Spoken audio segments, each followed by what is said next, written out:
L'Arizona aux États-Unis vient clairement de faire un saut dans le temps. L'État rétablit une loi vieille de plus de 160 ans qui interdit l'avortement de la manière la plus stricte. Même les femmes victimes de viol ou d'inceste pourraient aller en prison si elles décidaient d'avorter.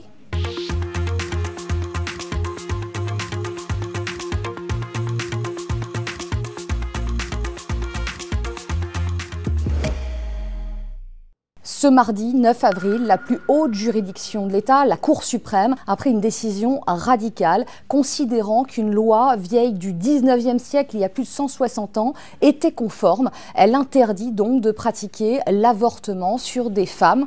Une exception cependant, et on peut s'en réjouir, si l'état de santé de la mère est en danger, mais le viol ou l'inceste ne sont pas considérés comme des exceptions dans ce texte. Cette loi, si elle était appliquée, aurait des conséquences évidemment en chaîne pour les praticiens, les médecins en première ligne. Ils risquent de 2 ans à 5 ans de prison, c'est dans les textes, et c'est évidemment un recul des droits fondamentaux de toutes les femmes dans cet État américain. It is a dark day in Arizona.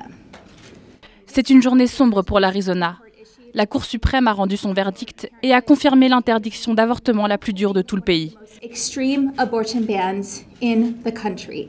La procureure générale de l'Arizona, qui est démocrate, élue, a précisé d'ores et déjà qu'elle n'engagerait aucune poursuite judiciaire contre les médecins qui pratiqueraient l'avortement.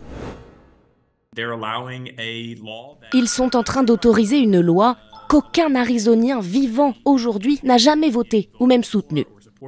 C'est un sujet qui n'a rien d'anodin aux États-Unis, surtout à 7 mois des élections présidentielles américaines. C'est une décision radicale qui va remettre au cœur de la campagne une nouvelle fois ces sujets sociétaux. Ce droit à l'avortement était au cœur des préoccupations des Américains et surtout des Américaines. La défense de ce droit a permis aux démocrates de remporter plusieurs scrutins décisifs. Hier, Donald Trump, dans une prise de parole, s'est exprimé sur le sujet de l'avortement et a finalement renvoyé les États à leurs propres responsabilités.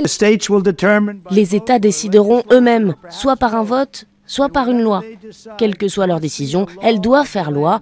Ce sera alors la loi de l'État en question.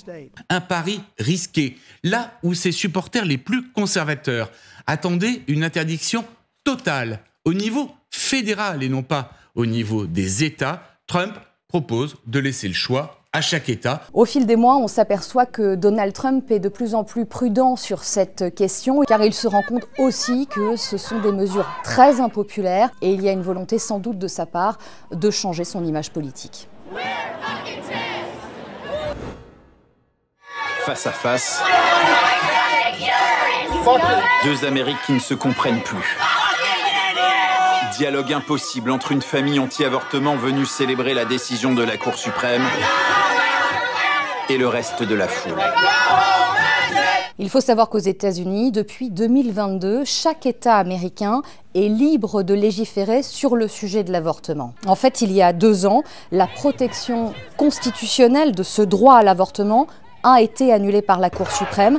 Et depuis, c'est une vingtaine d'États américains qui ont tout simplement interdit ou sévèrement restreint l'accès à l'IVG. Moi, je me suis rendue en Alabama, qui est l'un des États, le premier à avoir restreint finalement ce droit à cet avortement. On s'est rendu dans l'une des dernières cliniques de cet État qui pratique encore l'IVG et tous les matins, aux premières heures du jour, vous avez des militants anti-avortement, des pro-life. Avorter, c'est arrêter un cœur qui bat. Avorter, c'est tuer un enfant. Sur le trottoir d'en face, même combat, mais méthodes différentes. Une bataille que ces militants chrétiens mènent en priant. Si une maman qui va avorter me voit, elle va peut-être se dire qu'elle aura un bébé comme moi, et alors elle n'ira pas voir le méchant docteur. Ce qui se passe aux États-Unis a évidemment été très commenté en France. Ça a même inspiré nos législateurs et nos élus qui ont souhaité inscrire dans la Constitution le droit de l'interruption volontaire de grossesse. Le 4 mars dernier, la France a été le premier pays à l'inscrire dans sa Constitution.